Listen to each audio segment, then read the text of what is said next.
Our top story tonight, some going down in November. Wars, spending.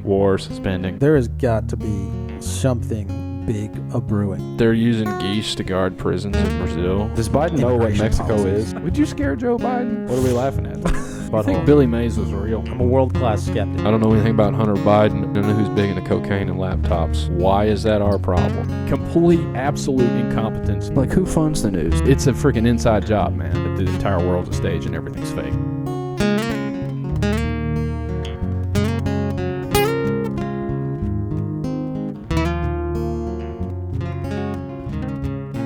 Welcome back to another edition of the Veritas Road. Carson back here with Murph. Kind of a sobering episode coming up today, but we're going to get to it here in a minute. I believe you're still going to ask me a silly question. I am, man. What a week it's been.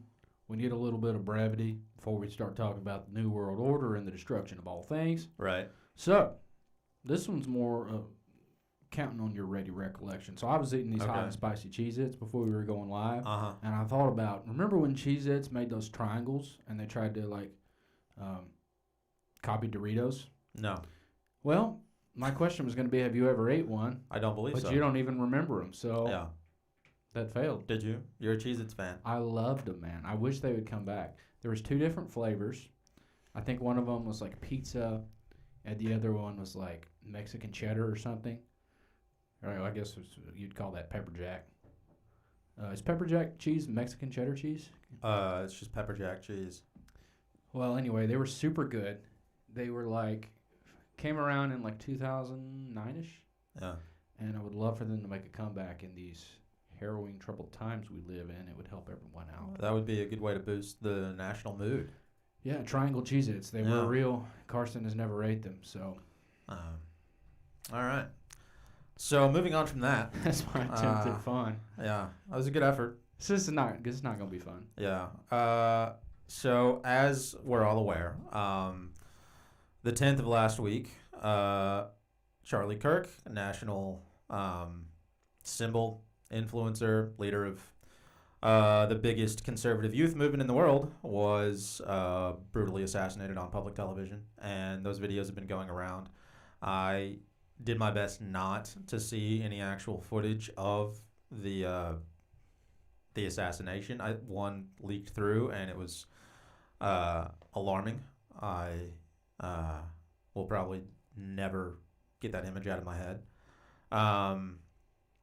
But we're going to talk a little bit about that tonight, and just some of the odd things that are surrounding those events. And we may get off into the weeds a little bit about some of the things surrounding his career, the people who funded. Oh gosh, what's the name of his movement? Turning Point USA and things like that. When and if we do, we mean no disrespect to like him or his family. We're just gonna kick around some thoughts about what's going on, kind of the temperature of people's reaction to it and all that good stuff. So yeah, I mean, do you have anything you want to talk about starting out, Murph? I mean, I think we could, probably follow your general outline here, and then I'll think of things that I remember. I sent John a ton of Facebook screenshots. Okay. Yeah, I mean, just the fact that we have to, say that even the idea that we may be questioning certain things about what happened, just the idea that can be tied to, oh, I hate Charlie Kirk, I hate his family, I hate his wife, is ludicrous, man. Yeah. Nobody wants to see someone assassanated. Right. Can we just say that? It was not right that Yeah. he was assassinated. It was not right that his kids had to see that. None of it's right. That doesn't mean we hate him, but let's try to look at this from as logically as we can. There's some weird stuff with it. Yeah. And to your point, one of the things that I think we're seeing going on right now is cancel culture from the other side of the fence. Granted, no one should say that they're happy anyone got, no one should say that. But people are being dumb enough to say that out loud, and I hope none of them actually think that. I don't know. I assume it's just an attempt to like garner attention or to say something shocking. But I mean, people are being canceled, losing their jobs, all of that stuff over saying they're happy he got murdered, which again is an egregious offense. Like you shouldn't think that, nor should you say it. I don't know what I think about ruining these people's lives over a mistake. Should you be allowed to say it though? Right. That's where I get hung up. Like, yeah. should the government come in and say, hey, you are not allowed to say this? Right. Because yeah. You shouldn't be allowed to call for violence, but I mean, right. He's already gone, so shouldn't? I am not saying this. I do not have this opinion, but should you be allowed to say, "Hey, I'm glad that this happened"? Is that hurting anybody? I mean, that's showing that you're most definitely a scumbag, but you're not hurting nobody else. And us free speech people. Right. It's kind of funny. And it was probably part of this whole operation, as to shift cancel culture to the right, just so they can prove they can, almost like they're mocking us, Right. Yeah. I don't know if that made any sense, but obviously we can't say it enough because we don't want to get canceled. We're not saying that. We're not saying it's good that he got shot. Right. None of us believe that. But should you be allowed to say that? I don't know. It's kind of the whole like censorship on YouTube thing, really. Like, should a company or should YouTube have the ability to pull that kind of stuff?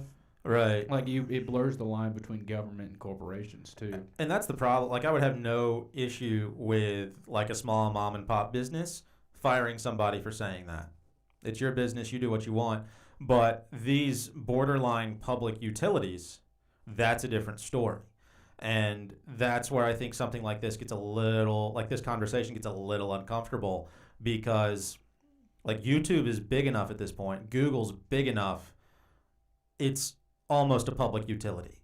And so to limit any kind of speech on there is essentially a limitation of free speech on the streets, more or less, because that is where the entire public, that is the public forum now. YouTube, any kind of social media, like that is the public forum. YouTube, Facebook, Twitter, pick your favorite spot, TikTok, like those are the public forums. And insofar as they are, we're blurring the lines between a government-run entity and a private entity. And sure, could you like disengage with them? I guess possibly, and just go scream on the streets like a crazy person. But we've reached a point now where if you want to have any kind of voice with any weight behind it and reach any kind of audience, that's where you have to be. That's where you have to make yourself heard.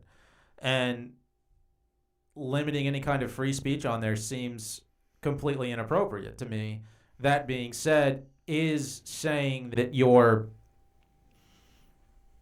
happy about something this terrible, is it infringing on someone else's rights? Is it in essence a call to violence saying that? Because then you're opening the door to, if you say, oh, I'm glad this terrible thing happened, are you then essentially suggesting that you want other terrible things to happen? And that's, I guess, the philosophical question.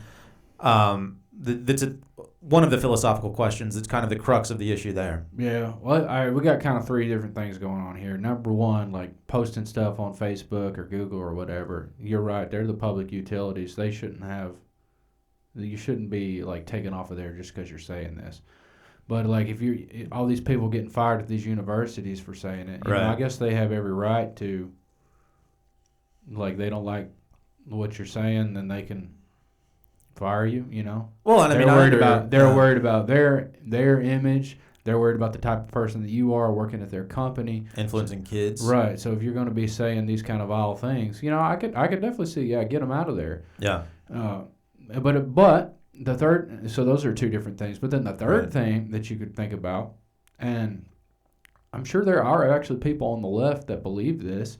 You know, and again, I have to clarify, I do not believe this, but like, are there people that like are so bad that we were happy if they would die? You know, the classic example is Hitler. Is it okay Right. to celebrate that Hitler got killed, or what? You know, what happened to Osama bin Laden? Right. You know, when he died allegedly, not in 2002 of kidney disease, but in 2011, and everybody was celebrating it at all the baseball Right. fields and celebrating.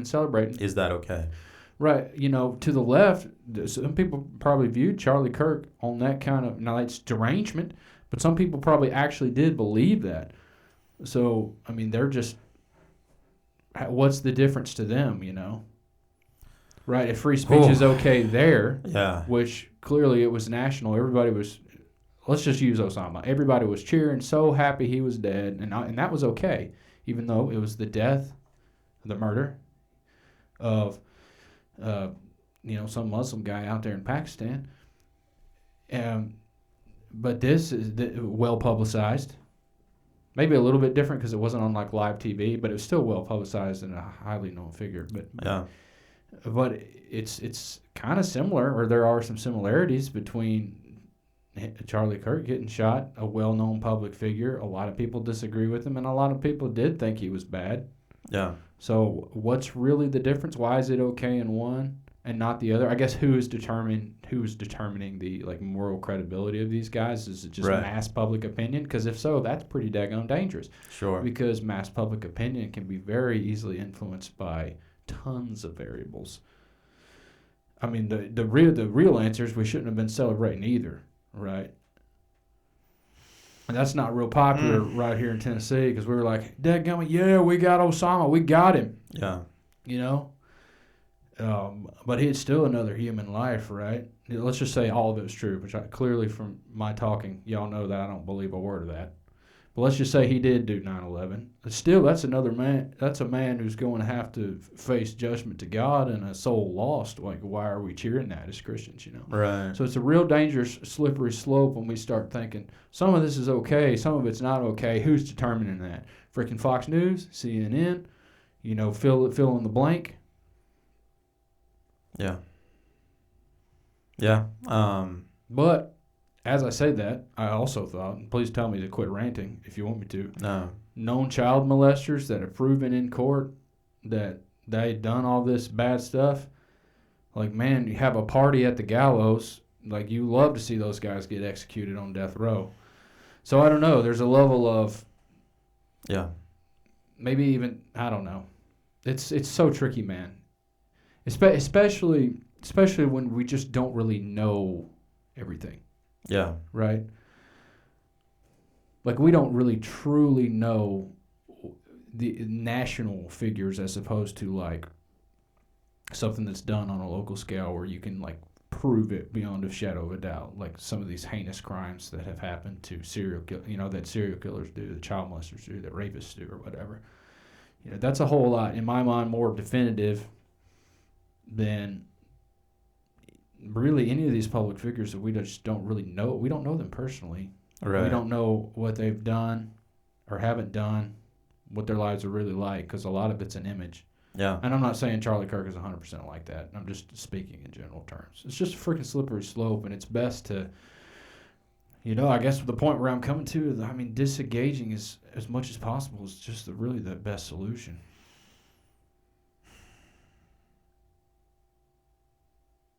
Yeah. You talked about so many things in there. I'm not sure what all to respond to, but Sorry. no, you're fine. I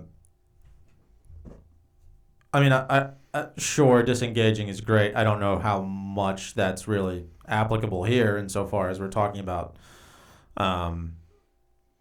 responding to an event and what is appropriate in that context. And you brought up, people who've done heinous things, murderers and child molesters. Is it appropriate to celebrate? I mean, yeah, we're all glad that those people serve justice. But if you want to take like a traditional Western Christian perspective, that's another soul lost when those people lose their lives. And so if you're coming from a place of like love and charity, that is still a sad thing, right? And while it is good and right that they face some kind of justice, it's still like a sorrowful. Their passing is still to some degree sorrowful. Yeah, what I want to hit on is you have to look at these from like an overarching view and look at what you're being pushed to. Yeah. Because it's like it's very, very clear that it's like we're going to get into some of like the actual events and what happened and discrepancies there, but in a way that's not really important because you have to look at what's being pushed culturally, what's being pushed spiritually on you, and part of it is this kind of weird sadistic like celebration of just a terrible, terrible tragedy. Yeah. And that's bad for the soul. And just in the same way as like having to watch it like just over and over again in your social media feed, it's bad for the soul. And they're pushing shit on you that is just terrible for your mental health. It's terrible for your soul. And you gotta be mindful of that because that's the overarching like Right. that's the goal here. Well, that's one of the goals. I mean, I agree with that, definitely for the left. But on the right, I mean, the opposite is true. What's being pushed is, hey, anything bad that happens to a public figure, he's venerated as a saint. He can do no wrong. Kind of like, how can you criticize Martin Luther King? Even though he's done a lot of bad stuff. Well, I think It kind of closes the Overton window on criticism of these kind of public figures. Yeah, I think what John's getting at is that, like, you have to be mindful, not necessarily, like, he gave a specific example, but you have to be mindful of the direction you're being pushed, whatever direction that is. You have to be mindful of, these events that, like, this assassination, at least from my perspective, did appear to be, coordinated by some really, really bad, really powerful people. What kind of reaction are they trying to garner and from whom? And do you know what kind of reaction they're trying to garner from you personally? Mm-hmm. Right, because I mean, you see on the right, they're already trying to instill this almost idea of like lack of redemption. Yeah. Right, and this kind of we're done trying to like connect with the people on the other side of us. We're done trying to like bring them into communities. It's Right. like there's a tie being severed, and we're now like essentially I've seen it all over Twitter. It's like we're at war. Yeah. And it's like they're trying to instill that mentality into a lot of people, and it's a dangerous place you're getting to. Yeah. So this is a good time, probably. I didn't know what direction this conversation would lead. This is a good time to switch over to that Owen Benjamin tweet that's on Twitter. And I mean, Owen Benjamin tweets constantly, but pull that up real quick, John. So he said he wasn't going to post about anything, but and he's trying not to publicly theorize on anything, but that it's really interesting to see like how a farm is run, how everything's social engineered, with the stabbing of the Ukrainian woman, by a black man. The us versus them narrative started feeling racial on a big scale. And then the trap was to show how many people were offended. And at this point, like, are people even offended by that stuff anymore? And now Charlie Kirk is shot by just a white liberal, and they say it's not him, but the narrative is set back to political enemies, right versus left. The left wants us dead. And the overarching theme of this tweet to me makes a lot of sense because in the political landscape as it's been for the past what has it been, like 6 months since Trump took office, roughly speaking, I think there started to be more political unity than we've seen in a while, and to no small degree because of like all of the tech bros that Trump's inviting into the White House, all the Epstein stuff that's just been in the news constantly, and people on the right, people on the left, the libertarians, like everybody is kind of seemingly begun to unite to some degree against the level of censorship that appeared to be surrounding a lot of these sadistic, sinister events, these sadistic, sinister, very powerful people. And, the people who coordinate things like this, this is obviously not what they want. They don't want the masses uniting in any kind of positive way. We need dissent. We need division. We can't have people starting to, at the very least, it might not be the healthiest frequency, but uniting on a frequency to any degree, because I think enough people are still focused on being better day by day that if the masses do kind of all, I don't know, lock in together, I think for these folks, and this is one of the reasons why I don't think, the system's gonna, the world's gonna blow up just yet. I think if the masses do unite to that degree, things still aren't gonna go in a direction that these powerful people want. Does that make sense? Was that a coherent thought? I followed you almost the whole time, maybe till the very end. But it's divide and conquer, man. It's a strategy as old as time, and the divide is just as important as the conquer. Because if you're divided, then you're not going to coalesce together. You're never going to organize, both physically, and like in a spiritual way, to get your house in order, to resonate your power against the overbearing system among us, right? The more groups there are, especially the more groups there are warring against each other, the less the more down low the collective consciousness is.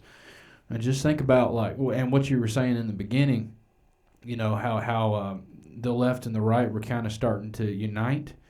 There was there's the kind of there's the tech thing where the MAGA maybe starting to fall off a little bit. People, the conspiracy people, more and more people seeing through Trump. And then there's the left and the right uniting over the constant BS of Israel. Everybody's starting to see through it. Yeah. And was like Thomas Massey was going on a rampage. You have, freaking Jimmy Dore agreeing with Tucker Carlson. I'm on that probably. I'm just using that as an example.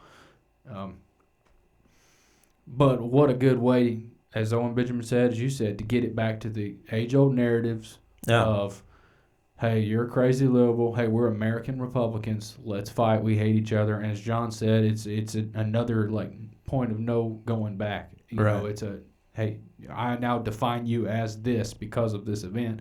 All emotional, psychological manipulation. And we'll talk about it too. Get rid of somebody with a lot of influence who may have been starting to question his funding. Yeah. And the people honestly, that he loved so much.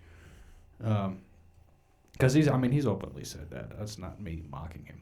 He's openly said how much he supported Israel and all that. But was maybe starting to question it, Especially, John, I don't know. You want to go into that now or? We can. Yeah. Because Owen said it right. 2 birds with 1 stone, man. You divide the people and you take out a problem. Yeah. If he was taken out, we got to throw that caveat in there. I'm probably 80-20. That video is terrible. So, I don't know. I'm sure they can fake it, but Occam's razor is probably easiest to. John, so I sent where did I send the link? It ain't in Twitter. I sent it in the email. Not that. There we go. Yeah. You said it's 13-minute mark? Did you get caught unprepared, I believe. Prepared for the elements. You need the kinda bearskin tactical hoodie 4.0. You and I are both support. Yeah, and Carson Garrison said, well said on your little rant. So thanks, buddy. Made somewhat sense, apparently. We're going to have you back on soon. All right.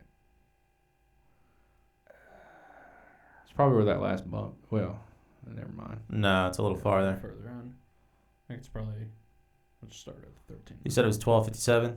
Yeah, right in there. So just start a little before 12:57, John. Bennett says he wasn't an Epstein agent. We have to be pursuers of truth. They've denied it. Fine. Let's keep digging. Okay. Fine. But the thing that I think is being lost is on some part of the population, you can scold them into silence, right?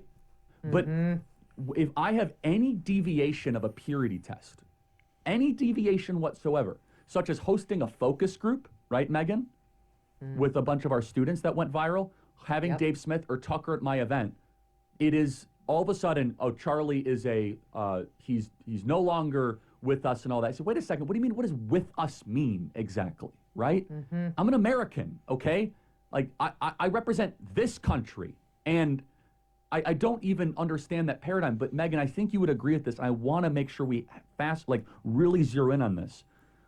Personality types like you, myself, and Tucker, the more that you guys privately and publicly call our character into question, which is not isolated, right? Megan, it would be one thing if it was one text or two texts. It is dozens of texts. Yes. Then we start to say, hold the boat here.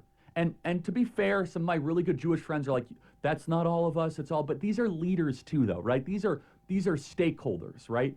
And so, look, I'm afraid because, again, I want civilization to win. I want the West to win. I don't want the Islamo-fascist barbarians to storm the gates of Jerusalem. I want the holy sites protected. I believe in the Holy Land. I love that Jesus walked on water there and rose from the dead and preached in the Mount of Beatitudes. Like, I feel the connection to Israel. But at the same time, simultaneously, when the hostile reaction is that now Megan and Charlie are enemies, right? Boy, I'll tell you, like, you're not gonna, I wouldn't say lose, but you will weaken and just basically deflate two of your strongest advocates if that continues. There you go. You can pause it right there. That's a little concerning, isn't it? Oh, He's starting to wake up. yeah. Well, and I heard somebody else. So Tim Dillon did an interview with the I don't know, like the editor, the owner of the Gray Zone, and he said essentially the same thing. That, while Charlie Kirk was, a big proponent of Israel, and I think, like, to a large degree, I understand. Obviously, we tend not to be here, but I think to a large degree, I understand why, especially for somebody like him, coming from, and I don't know where he was from, but he seems to have come from a pretty similar, like, religious tradition to the one we come from, where a lot of people think very highly of the Holy Land, of all of that. And so, and he was pretty young, too. Like, he was, 31, 32? He was our age, yeah. And so it certainly follows that you would, just as a matter of course, carry that into later life. But and also, like, some of his biggest funders were either, like, some of his biggest funding was either directly from Israel or from politicians who were funded by Israel and, by AIPAC and all that. So, like, it certainly stands to reason that would be a hard connection to break.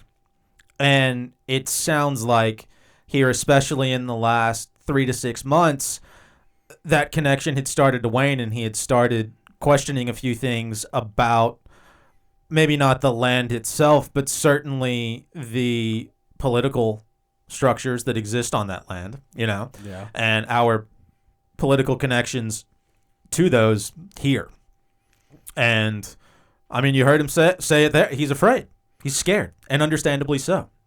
Yeah, man, I think, I don't know what specifically he's talking about because I have not, watched him probably since 2019 because of the Israel stuff. But it sounded to me like he was saying, he gave a voice, just simply gave a voice to people who may not be 100% pro-Israel.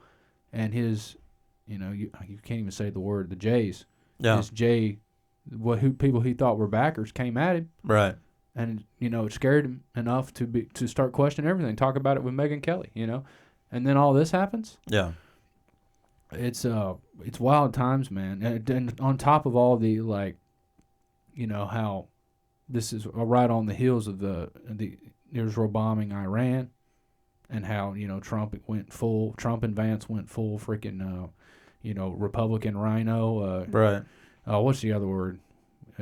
What is Lindsey Graham and Bush? And what is the word for them? Neocon. He went full neocon, So this comes right on the heels of that. Yeah. Right as people were getting sick and tired of that, and even probably some of Trump's biggest supporters, you throw in the Iran stuff on top of the Epstein stuff, maybe they're starting to see him just as much of George Bush as we've ever had. And then, boom, a leading voice and a potential, criticism of that is now gone. People back to the same old stuff. Yeah. Yeah, I just. I Yeah, don't know. Megyn Kelly better watch out, dude. That's kind of freaky. That's what I was wondering. Like all of these people, like Tucker and Megyn Kelly, like this is gonna like what they're still around. I'm not saying they shouldn't be. I'm saying like I haven't heard of any attempts on there. Why Kirk? You know. I mean, Charlie Kirk is probably the second biggest political figure in right-wing politics behind Trump. Fair enough. Like, He's definitely in the top. Is he 10. bigger than Shapiro? I mean, yeah, Bigger than Fuentes? Yeah, especially when you consider like just the massive amount of like young support that he has. It's true. Like he is the probably behind Trump the biggest influencer amongst people under the age of 30. Yeah. So it's like having someone like that turn on, on the Israel cause would be a massive, massive problem for the narrative. Yeah. Yeah. I don't think I have anything even to add to that, John. That makes sense. It's just heartbreaking to see that. And it's all of the like oddities around the assassination and just some of the weird stuff surrounding it makes me even more uncomfortable about it. Yeah, man. Is there a single person that like? And its proximity to 9/11, which Right. is uncomfortable. Right, and its similarities to the Trump incident from Yeah, last year. Like, right. is there a single person that believes 100% that there was nothing sketchy behind this? I mean, I don't think I've heard a single person not think there was something weird going on. Now, what exactly? That's up for plenty Right. of debate. But nobody, like, probably somebody does, but very few people believe that There's just something rogue. this random, like, liberal, random white guy who turned liberal in college and had a trans boyfriend just Right. so similar to Trump, just happened to climb up on the roof. No one noticed. I guess you could, in theory, get away in the chaos, but like, where's his gun on the videos you see? And then allegedly later, they found his gun in the woods, fully assembled, with a bunch of messages written on it. They never recovered the bullet. They didn't recover a bullet. How did they know it was a 30-06 that got him? Just because they found the gun in the woods. Where's the body cam videos of the cops finding the gun? Who found the gun? Right? All kinds of weirdness with that. How did he... Have you seen the video of him jumping off the roof? Like, how did he not just freaking break his shins? It wasn't that far of a drop. I don't know. Pretty far to me, man. I linked the video. Let's play the video of him jumping off the roof. I linked that. We're not going to play the video of the shooting. But I did link the video of him jumping off the roof. And, but regardless, like, is the gun there? I don't know. It's all such crappy quality. Yeah, so if you look, Murph, I'm not saying that the gun definitely is there, but he has a bag that looks really heavy. And so he may have disassembled the gun. It's possible. Then why reassemble it in? Maybe for his own protection. I don't know. But there's him running off. Dude, that looks at least like 14 feet, dude. I don't know. Yeah, maybe a he probably- 22-year-old could do it. The way he jumps off, though, I feel like you could make that jump. Yeah, that's not. Give it a minute. completely unbelievable. Yeah. So 'Cause, he's I mean, got his bag. Here, pause it right here. Just real quick. Okay, so we get 8 pixels of some kind of morphing shape, but we get, 4K CGI, just crystal clear images of Jupiter's moons from 20 billion miles away. All right. That's a different discussion. I just had to throw that in there. Continue. All right. Drops the bag. Oh, he's standing on a different thing. And he's right? standing on a Falling ledge from and about falls probably off. 12 feet. Well, If looks- that. Yeah, That looks a little more doable. Yeah. Like, that's not that far of a drop. Who is this random But, guy I mean- just walking like nothing's wrong? Yeah, You see so that? What I will say, you see that freaking towel or whatever he's holding flapping like that.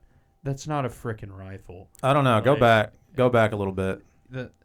Like you see him come off. To me, it looked pretty heavy. Look Look at at the the- way. Here, pause it. Look at those two guys just walking like nothing's wrong. It's mass pandemonium. Yeah. 200 yards, to the left, whatever the heck direction that is. But we Right. got these two guys behind the pine tree like it's just a normal day at school. Yeah. Yeah, but All right. So look at the bag. yeah, I'm watching when he's running. See how that flaps like that? At the It does. base? It I did don't know, it kind of looks look like heavy a to towel, me. dude. I don't know, John. It kind of looked like a towel. I think Yeah, John's the way that See the way he's flaps at struggling the with it? base is like that's not. He might have a rifle in that, but it's like you're talking about a. It'd be Who just is hunting this rifle. Chungus? somebody probably rushing away from the scene. That guy's walking like he don't have a care in the world. Like What he's carrying guy are you seeing? this guy on the far right walking under this green sign. He just looks like he Oh. don't give a crap and just walking on his phone. I don't know, All man. right, There's let's something finish weird. playing this. Then he just chills out. Well, I mean, you don't want to be running. All right. I can't imagine walk. Oh. Does it All not right, seem a okay, little all right. odd? Does this not seem odd to anyone else that we've got? All right, that video finish? Yeah. I mean, it is a little weird. To me, the bag looks heavy enough to have a disassembled firearm in it, but that doesn't negate the fact that, like, if you look at videos from the stage, which it is my understanding that he had, I mean, security of some sort. The guy's visible.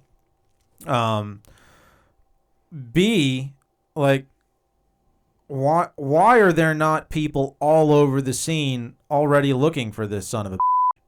I know, dude. That's what I'm saying. And 100% that. And how would he have time to disassemble the rifle? Yeah. Yeah, it's like it's not like You can't just do that. Mauser rifle does not disassemble the way like your standard like AR does. It's not like just a breakaway, break the upper from the lower. Yeah. And even if he did, this guy isn't a freaking trained Marine. You're not going to be able to muscle memory do that if you're just some random 22-year-old guy. I mean, maybe he was training up for this methodically for months to be able to muscle memory disassemble this gun. But I mean, that's possible. He don't have the freaking time, man.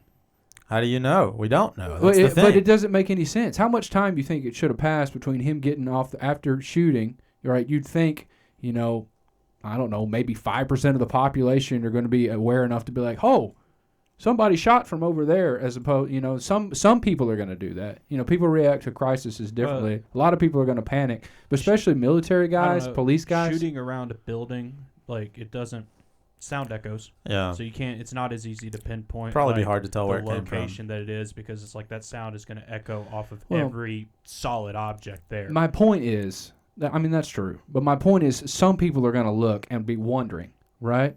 So Right. you'd think that he'd want to get out of there. We can get Yeah, off into the yeah. weeds on this nonsense all day. I'm just saying, how would you have enough time to disassemble a gun if you're trying to get out? That's Garrison all I'm said saying. the security group he hired was Israeli owned. Was it? I don't know. I'll have to look into Wouldn't that. surprise me at all. Dude, John, pull this up. So, wouldn't surprise me. I'm sure he's right. Pull this. So, in the thing that I sent, this is a perfect time for it, and the huge conglomeration of pictures. Can you get a preview of that? Look, all right, second one. Look at this. Look at this. Can we zoom in on that? I can't. All right, see this a is thing. weird, man. There's a. This is weird. It appears to be the freaking same guy that was at Trump's thing. John, there's a zoom button at the bottom. Yeah, there you go. I mean, I don't know. He looks pretty similar. He looks pretty similar. That guy does look very similar. I'll say that. I don't know. Yeah, Weird. that is odd. Right, That is a because little strange. you would think that the guy in the Trump picture is Secret Service, Yeah. right? So then, can you privately hire members of the Secret Service if they're not on the clock? I mean, it's weird, dude. Speaking of which, this is just a little side note. I think the White House just put in a request for like another $500 million worth of security, by the way, after this. Which makes sense, to be fair. Well, I mean, 500 million seems like a lot, but, Well, they got to keep people from just randomly throwing bags out the second floor. all right, we can't have that. Causing a frenzy. Yeah. Throwing a duck out the window, probably. Yeah, no, I mean, this is super strange, and the way it does seem to be oddly parallel to the Butler incident, is even more strange. I don't know. Like, did the same people plan both of them? I don't know. This one's this one's a little more believable to me, but it's still. Well, this one's a lot more believable, but the assumption, at least my assumption, would be like the one on Trump probably was just there for the news headlines. I think this was obviously a legitimate assassination attempt. To me, that's the difference. It's like seeing, I don't know, like two movies by the same director though. Maybe they have slightly different plot lines, but the person planning them was the same. You know what I mean? And just what are the odds that like his last exchange was he was talking about mass shootings and like shots, and then he gets shot talking about shootings. I mean, there's so many. It is a hot topic, Republican issue, but there's so many things he could have been talking about. It's just very, I don't know. Like one thing on top of the other, coincidence after coincidence, just odd thing after odd thing. It just feels, and it feels wrong. We all know. Yeah. It just feels planned. Just, yeah. Yeah, I kind of thought the narrative, like if you paid attention from like day 1 of when they found this dude, and then day 2 from when they found this dude, it seems like they switched the narrative, right? Because it kind of seemed like they were initially setting him up to be Talking to your mic. Oh, sorry. It kind of seemed like they were initially setting him up to be this like groiper kind of character, and that he was going to be like And your mic, John. What is it? What is a groiper? Is the that Nick, some- the Nick Fuentes. The Nick type. Fuentes types. Is like that they were going to kind of set him up to be that, because they released all of the information about his family first Yeah. before they released any information about him. Right. And it's almost like that narrative didn't take, and then they just immediately like switched it out of the blue for him to be this like random dude. No, he had a boyfriend. Or yeah, Right. whatever. Yeah. But his dad was a former cop and turned him in. Yeah, and is like something like donating that. a bunch of money to the Yeah. Charlie Kirk's family, which is weird. I mean, that's got to be weird. I don't know. That is a little weird, That's yeah. weird, man. Yeah, I mean, and then the fact I that, wouldn't want the money fact from that he the Right. was, father of my son's murderer, really. The fact that he was turned in and like confessed allegedly to his family makes no sense if he got away. Yeah. Like it's not like it. Just thinking logically is like he made enough effort and was smart enough to not get caught in the first 24 hours. Got Yeah. caught in 33. Yeah, but we didn't even say that. yeah, that. It Yeah, doesn't that make press any conference with Cash is It weird. doesn't make any logical sense that he would like confess and then willingly like turn himself in. Right. That doesn't fly to me.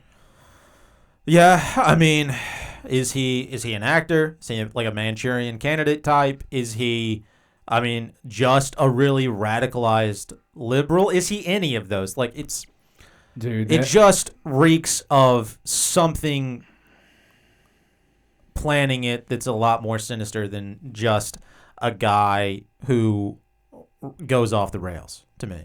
yeah, of course, and that's what they want you to, in part, to believe. You know, that anybody at any moment could, be in fear. You never know. We've Right. got rogue crazies out there with guns who can take you down for having different political opinions. Right. But yeah, you're right, man. It doesn't feel. It feels so inorganic. It's not even funny. John, if you can throw up that, go back to that one. No. Yeah, no. The single image. Yeah, look at this. I mean, this meme perfectly gets it. Everybody on God's green earth, even the baby boomers at this point, will say that, yeah, Lee Harvey Oswald probably didn't do it. Right. Would you agree with that? Yeah. What's the difference here?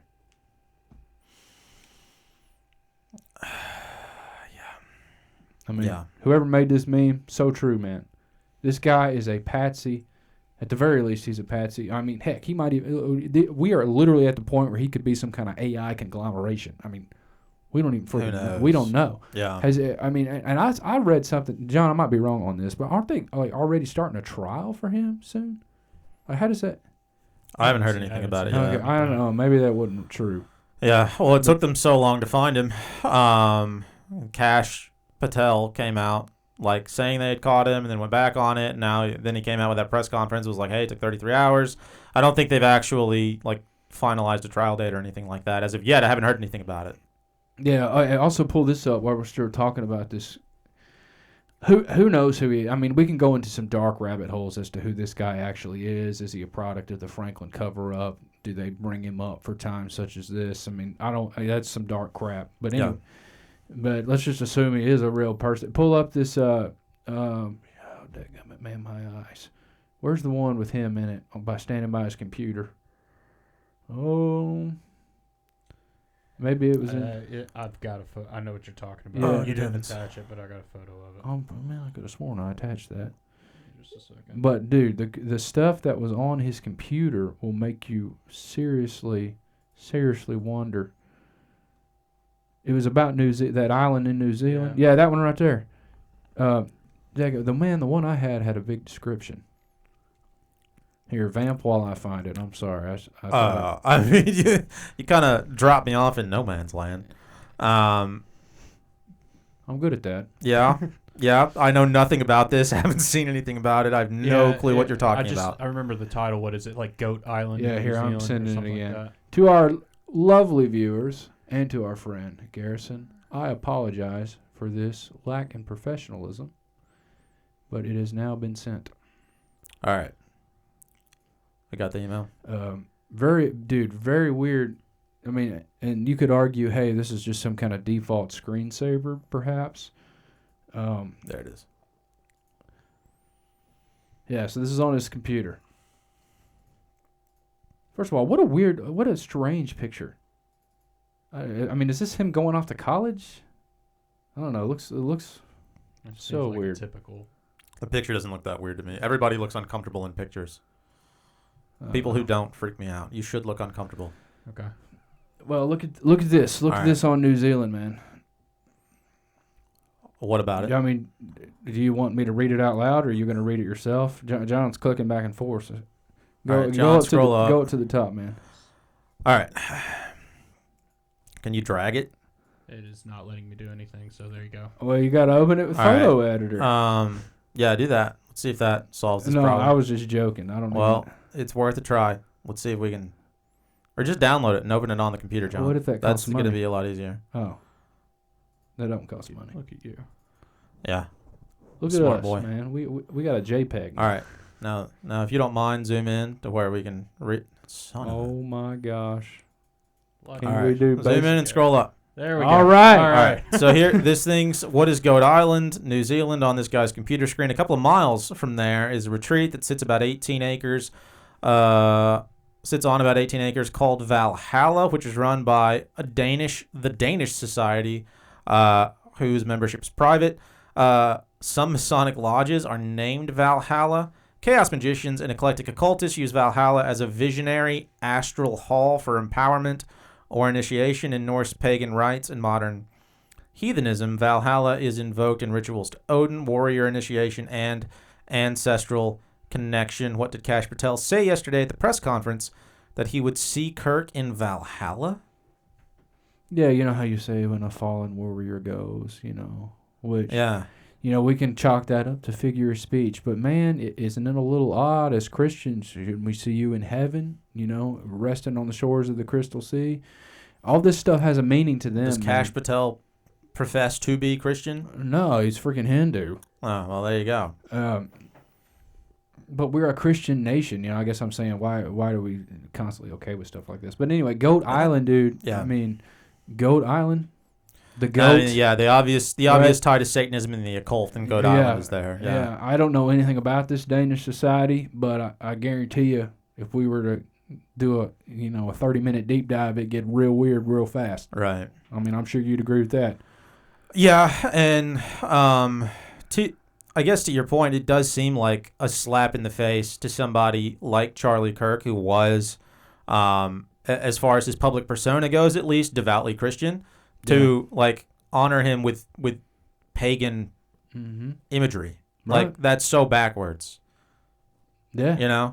And maybe this is a little bit of a tangent, but there's all this Odinism stuff with the Delphi murders, John. I mean, this stuff pops up more than you think. Yeah. This paganism, it's always subtle. It's never direct, but it's just there. Right. Right? And it's always tied. You can always find it if you go look for it. And I don't know. It's just a never-ending spider web.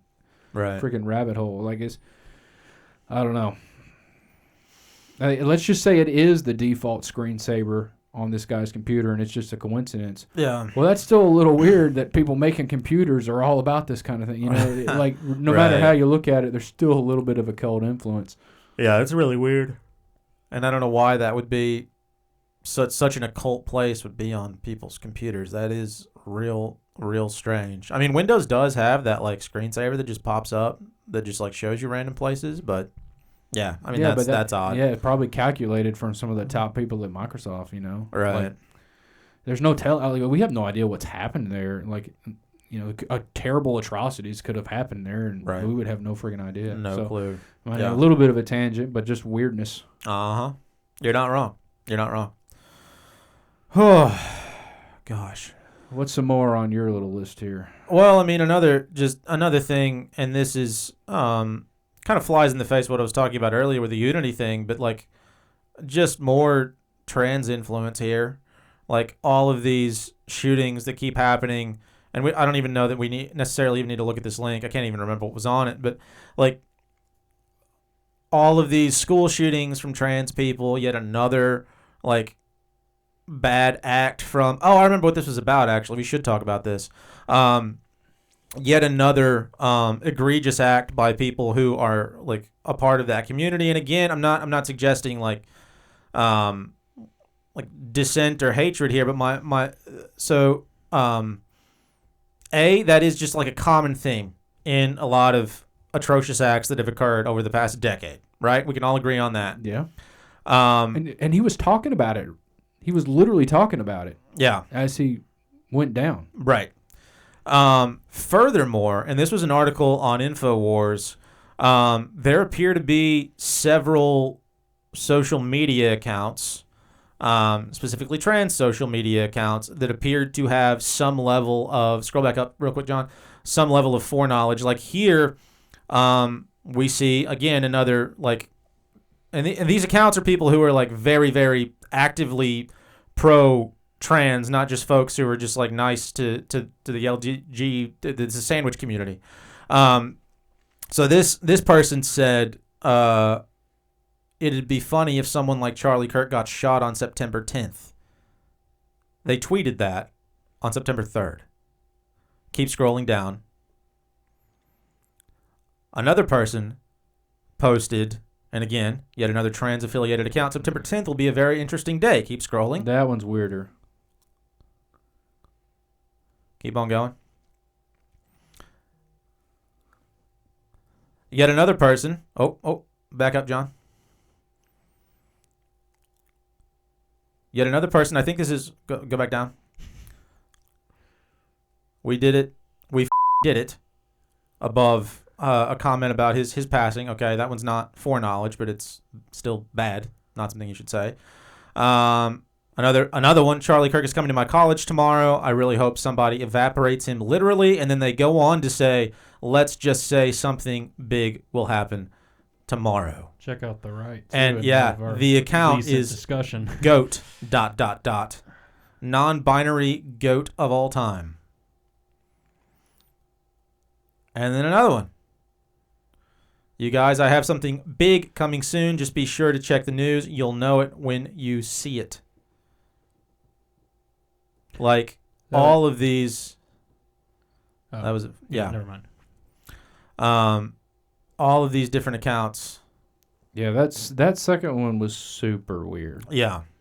And so it makes you wonder, like, whether or not these people were in on it, whether or not these were, planted farm tweets. Like, it's hard to know. I don't think anybody's like tracked these people down, but it's certainly worth considering where the hell these came from 7 days before it happened. Yeah, let's think about this. This one, like most people knew, especially if you're a raging lib who hates everything, you probably know exactly where Charlie Kirk is going, and you follow his tour, and you just screech at him the whole time. So you could explain this one away being just like hating Charlie Kirk. You know he's going to be at this university on September 10th, so you're just wishing evil upon him. But the second one, I mean, you could explain that away. Still odd. Go to the second one, dude. How do you... It's right there. No, it's not that one. Yeah, it was. That was the one you talked about, Murph. September 10th will be a very interesting day. They posted that on August 6th. Yeah. I thought they had referenced Charlie Kirk.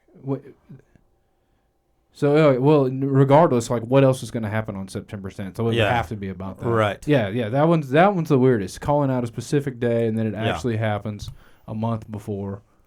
You can say, well, it's void of specificity, but that kind of took over the whole news. The only thing that happened that day. Right. So it's a clear reference. Yeah, okay, yeah. This one's definitely the oddest one. And like you said, man, these are like, heck, this could be freaking CIA. This literally could be somebody at the CIA putting this out here. Right, it could be. That's the problem, is you don't know anymore. Yeah, dude. Or it And could be AI. It doesn't even have to Yeah. be a person. it could be a bot farm in Russia. Like, we don't know. Yeah. And like, while I'm all for not policing the internet, I like the idea of having like a place where people can just go. It's just, I think the bigger problem here is just the vast level of power and control that all the three-letter agencies have, all of these 0.01 percenters have, all of these organizations, not to mention, the folks that Charlie Kirk was starting to change his mind on, have over not just the mass populace, but like these people who are ready and willing to just be taken by the hand and get shown, okay, I'm going to go, do whatever you say to do.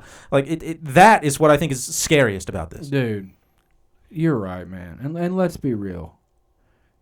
And not to throw out fear point or anything like that, but like, that's just Well, the terrifying. internet, Al Gore didn't invent it in his basement, Right. coming up with some brilliant idea. It didn't have anything to do with what this thing was from those ABC agencies from the start. right. It was a designed psychological weapon intended to be thrown into the public at a certain time due to all their star occult rituals from the start. This thing has been government since its origin. The idea that there's anything organic in its creation and that, hey, people are just innovators, we're doing the best we can. Heck no. This thing is dark, dark, dark. That doesn't mean, it can be used for some good things. But let's call a spade a spade. This thing is not organic. The internet was designed by the very people that control it. It's another form of Hegelian dialectic. They get us hooked, and then they, got us on the teat. They control the narrative through something they created. Yeah, and to me, and this was what I said to somebody, it may have been my sister, after, like, immediately after this happened. I don't always have the deepest thoughts, but, so this one wasn't necessarily, but like, my initial thoughts were, this seems like a great way to usher in the concept of like more gun control to the conservative folks, or censorship to the conservative folks.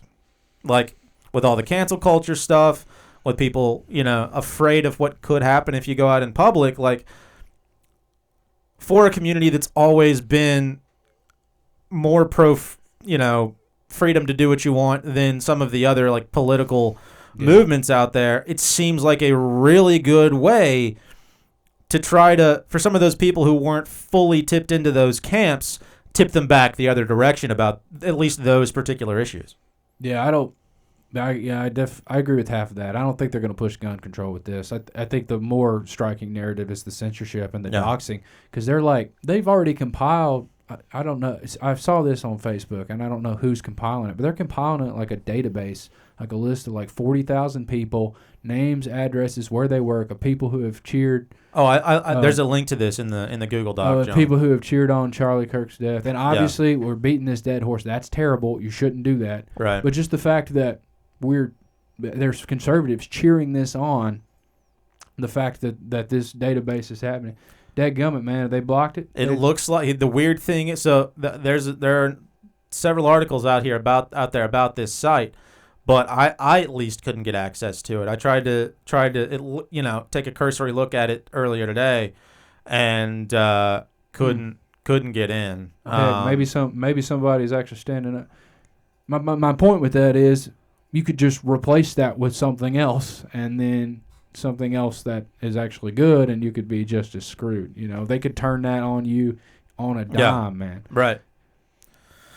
And that's the problem, I think, and kind of to come to a touch full circle with our discussion earlier. Like, that's the problem with limiting speech or expression in any way, because it ends up being the thought police. There is no, like, once you start policing those, there's no limit to the policing of those things.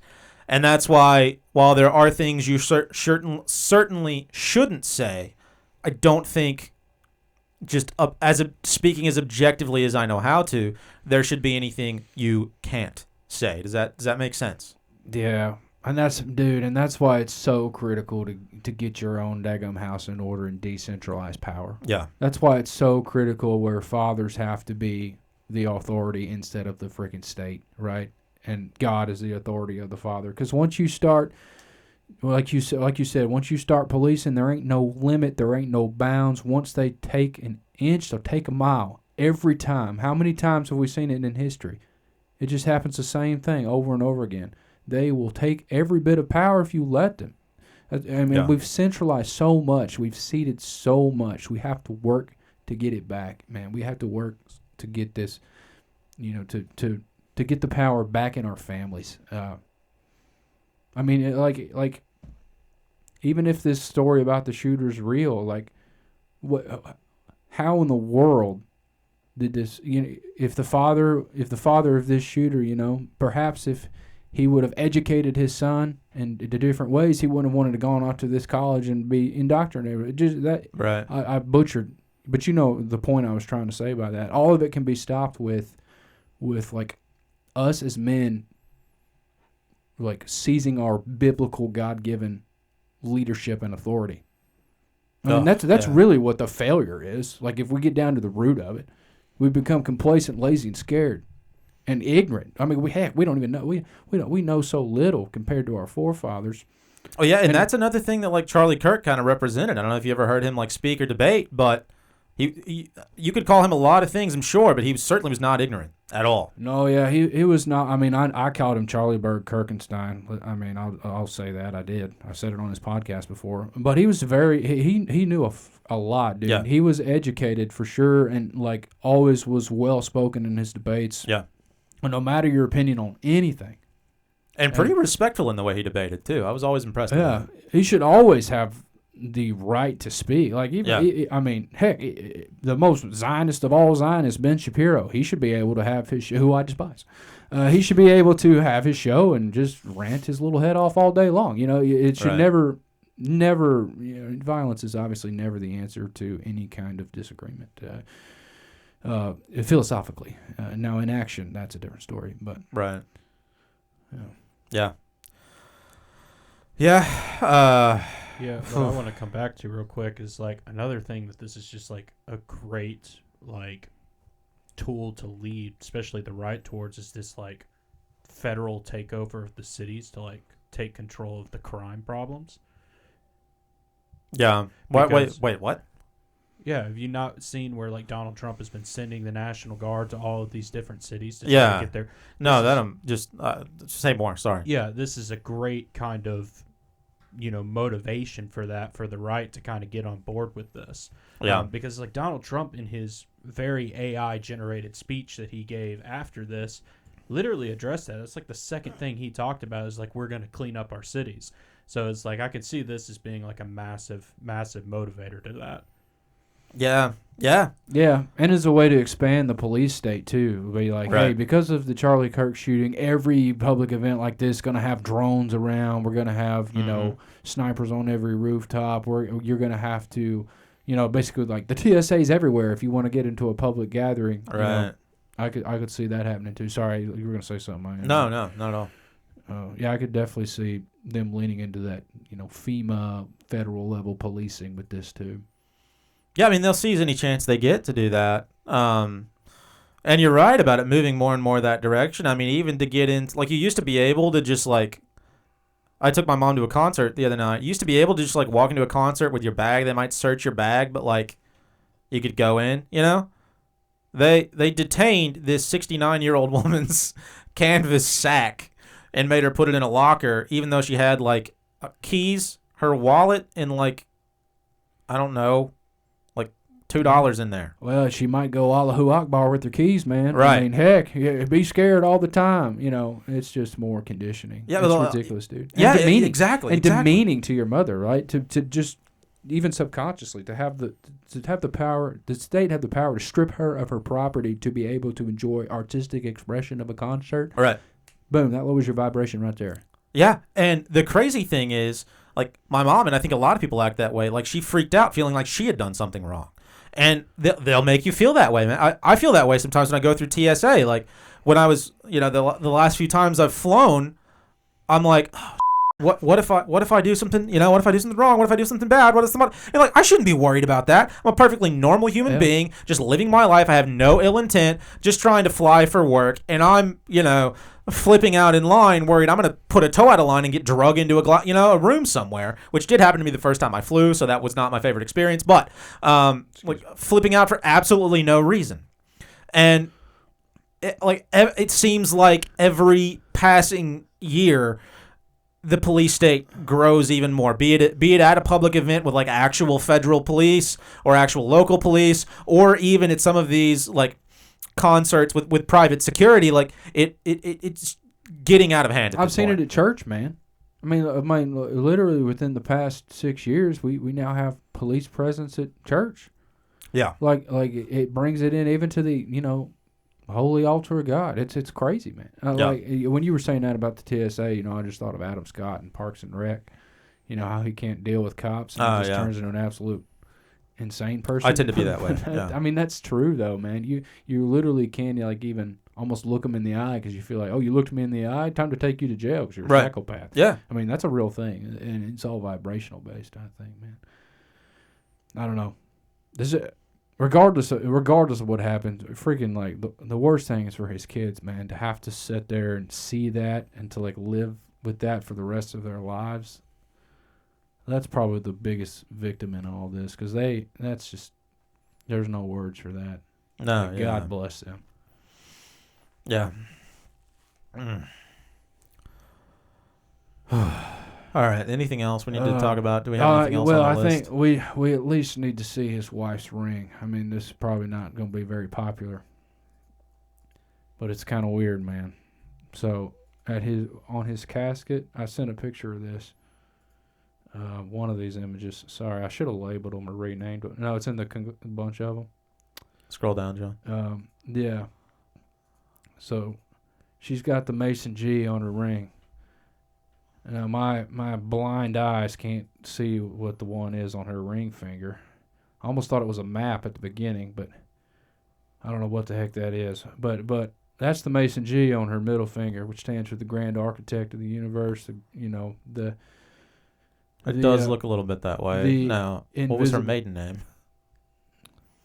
Ooh.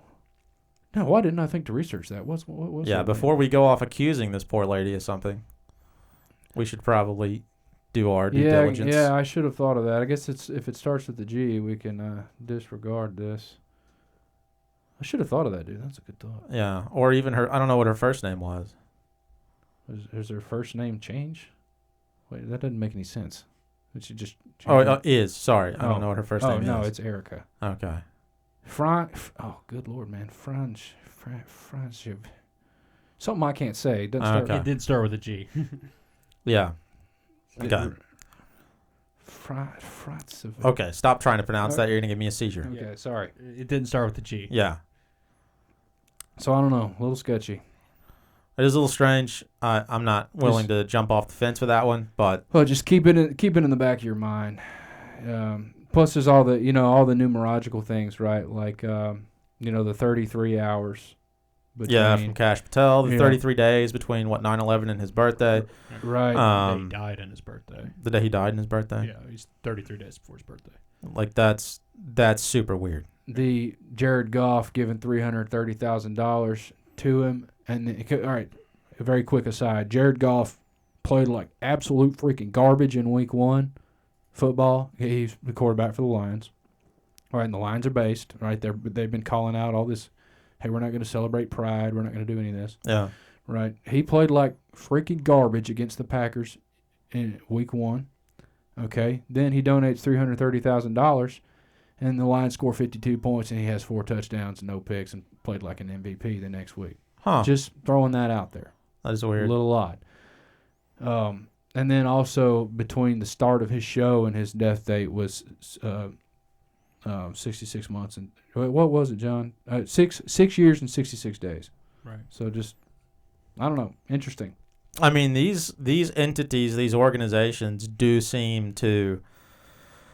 I don't know if it's placed a lot of value as to why they plan these out with the numerology, but they do this. I mean, it's very obvious that they do this. And so scroll up, John. Let's talk about these numbers here real quick. Didn't have them all listed out as to what they were above. There was a. Yeah. I thought it did. No, yeah. Go back down. Go back down. Oh gosh. Here we go. Stop. Up and down. Okay. He was killed at the age of 31 years and 331 days, and also 33 weeks and 3 days after Trump's second inauguration. He was born when Kash Patel was 13 years and 33 weeks old. Oh, dude, that's weird. Not to mention the previous link to his birthday and the day he was and keep in assassinated. mind, 13 is the highest degree in Scottish Rite, right? The 33 is the highest. I mean, in York Rite, 33 is the highest in Scottish Rite. 13 is big in York Rite. I mean, they're all coffin banging whack jobs. Yeah. But they get off to these freaking numbers, dude. I mean, we've seen that over and over again in everything. Yeah. Yeah, I mean, to me, more and more, the more we talk about it, it seems like a convenient time and way to eliminate somebody who was about to be really, really bad for some of these evil entities, who was about to turn the page on, the way his line of thinking had been, and start to really move towards something, I don't know, even more positive, I guess, is the way it seems more and more to me the more we look into this. I don't know. I don't know. I guess I can. What's so crazy about that, though, because you're right, man. It seemed like he was leaning more and more against Israel, more and more questioning. But what are the odds? What are the odds that his kind of thinking, his kind of questioning would just happen to line up with all these numbers? It's almost like in Westworld how Dr. Ford, like Maeve rebels because Dr. Ford programmed her to rebel. It's almost like Charlie Kirk started questioning it because he had no choice. Seriously, what are the odds that, why couldn't he have started 4 months earlier and they would have got him in, May? Or it took him like another year and a half later, and then all the numbers would be like, what are the? You see what I'm trying to say? The level of synchronicity seems supernatural to it. Yeah, it really does, man. It's supernatural. Perfect word. There's no. It's just. It can't be a coincidence. Right. No, it is. It's crazy, and well, I mean, you say this all the time. You talk about how these entities do things and plan these not over years or over decades, but over multiple lifetimes. You're talking about like an evil intelligence that is almost incomprehensible to our own. I don't doubt that, whatever satanic forces are out there planning and doing these things, that this is outside the scope of their knowledge or ability. I mean, to me, it just stands to reason that it would be, and that as a result of the fact that they exist, terrible things like this happen from time to time, and they are going to be programmed this way, and like almost like a they that have eyes to see type of moment. This is where it came from. Here, now you know. Yeah. Well said. Thanks. I guess seems like So I mean, I don't know. That's the best I can make sense of it. And I mean, not to get super personal, because I'm about to, but like, well, that gives you the license to do it as long as you say that. Right, as long as I say it, that's okay. Yeah. And I think I'll probably, and you and I talked about this on the way here, like be talking more about this in the weeks to come. I ordered a new computer, so you guys are going to be probably hearing a lot more from me. But like, from a personal perspective, I've been having issues with like my own, like ability to like stand in the divine masculine, to represent the kinds of things that somebody like Charlie Kirk attempted to represent. And like for me, this is coming at a significant time. Like, what an example to lose, I guess, at a juncture like this. I don't know. Yeah. I can see that, man. Like, yeah. As men in this modern world, we struggle so much to, like you said, embody that. It's so easy to become nihilistic, to eat junk food, play video games, watch sports, watch Netflix, porn, all that just numbs your mind, turns you into a fat, lazy chungus. And here's Charlie Kirk out there, regardless of whatever disagreements that you may or may not have had with him, he's out there preaching what he believes. Yeah. And giving respectful voices to people who disagree with him. Freaking had a family, 2 kids, married, had a wife, fulfilled God's commandment to us to be fruitful and multiply. And then as with, kind of a beacon of hope for that, as much as we can have of that in the modern way of life, because obviously he wasn't, throwing axes and knocking trees down, but still out there being courageous, speaking his opinion, being bold, and then boom, gone. Yeah. and in such a sobering time in our lives, and in all men trying to figure out how to be men, it's just, yeah, the timing, man. What are I mean, it's just so the meta of all this, the timing of all this. You throw this in with the strange regality of Trump and just the uncertain times of what's going to happen in 2028 with, and all of these wars and rumors of wars. It just really, I mean, it can get you worried and can get you real worried, real dark and depressed. But at the same time, I'm speaking for myself here, not y'all, of course. At the same time, it's exciting, weirdly too. It's like Do not see that. it's but just go like, ahead. man, the movie's just getting crazier and crazier, and something cool, something bad, something cool and bad. Like, there's no telling what's coming down the pipeline, and ultimately, like, where there is evil, where Satan is clearly at work, or something nefarious is at work. I mean, look at all this, something designed that. At the very same time, we know that the good designer, the creator, is still at large, and ready when the time is right to intervene. Yeah. So it was some kind of like epic Lord of the Rings story playing out right in front of us, as scary as it is. It is terrifying. And to your point about all the wild stuff that's going on, like, what a crazy time for this to happen with all the attention, negative attention, that's been on Israel lately. I mean, Oh, yeah. no other way to put that. Yep. Yeah. John, you sound like you had something to say. Yeah, kind of echoing off of Robert's points, why you have to kind of pay attention to stuff like this, because it's like I've kind of come to the conclusion that, like, whatever big story there is, whether it be this, whether it be what happened to Butler, whether it be what 9/11, the official narrative of it is going to be bullshit. It's going to be riddled with inconsistencies, riddled with all this kind of symbolism. It's going to be very, very obvious. Yeah. And it's right. These people are not stupid. Whatever's orchestrating it is not stupid. It's there for you to see, right? Because it's like, you talk about the whole idea of manufacturer consent. There's an element to that. Their religion believes in like this kind of karmic slate. Revelation of the method. That's Right. But it's also, to an extent, it's directed at the people who see it personally. It's a kind of like, it's a psychological warfare tactic to be like, hey, we're doing this. It's out in the open. Right. And it's like, what are you going to do about it? What are you going to do about it? And also, it's like, we're going to try to convince you that you're crazy for seeing reality as it is. Oh, that's a good point. Right. Yeah. It's a form of gaslighting in a way, because it's trying to isolate you away and say, like, you're crazy for seeing and speaking the truth. And it's like, you've got to watch out for that. You've got to look at all of the events that happen, no matter what it is, in terms of the spiritual warfare that's at play. Because that's what's going on. That's what matters. The story's always going to be bullshit. It's designed to be bullshit. And so, kind of echoing off of Robert's point, is like, you got to look at the meta. Right. Yeah, Ephesians 6 verse 12 sums up the meta pretty succinctly. Our struggle's not against flesh and blood, but against the rulers, the powers, the principalities of this dark world. Yeah. It doesn't get more simple than that. That's what's going on, y'all. Right. Yeah. Yeah, I guess like that's my push to the people in the truth community is like, don't get caught up in the story. Story's meant to be bullshit. Pay attention to what's going on behind it. Well, I mean, I think that's all part of the story, I guess. I'm not sure what you mean by don't get caught up in the story, because to me, this is getting caught up in the story right here. Like, this is...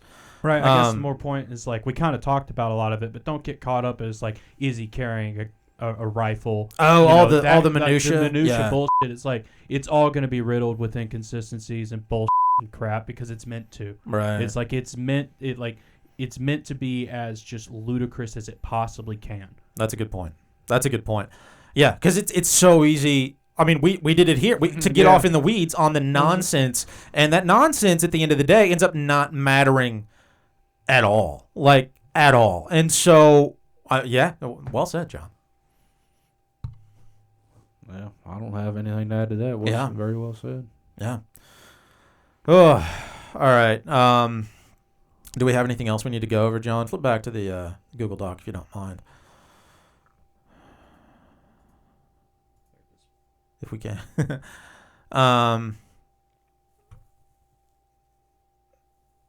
Let's see here. Dead air. All right, I'll do a little bit of Sorry. vamping. Yeah, I don't like the hollowed out bullet points. I like the solid ones much better. I think you should have gone with a dash there. John, click on that link above video of shooter running for me. I just want to see what's there. The one above video of shooter running. Nailed it. Friggin' opposite end of the page there. Yes. Sorry. Oh yeah, this is more. Okay, This so is this that letter that I think Candace Owens brought up, right? yeah. So I think we're getting close to the point where we can stop kind of making the same point over and over again. But scroll back up for me, John. The title of this article is Charlie Kirk refused Netanyahu funding offer and was frightened by pro-Israel forces before his death.